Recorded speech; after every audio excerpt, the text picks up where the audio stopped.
होगा। और उस वक्त को भी याद रखो जब अल्लाह फरमाएगा कि ऐ ईसा इब्न मरियम, क्या तुमने लोगों से कहा था कि अल्लाह के सिवा मुझे और मेरी वालिदा को माबूद मुकर्रर करो? वो कहेंगे कि तू पाक है, मुझे कब शाया था कि मैं ऐसी बात कहता जिसका मुझे कुछ हक नहीं।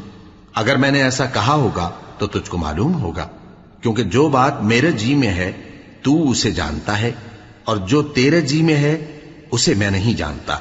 बेशक तू अल्लाह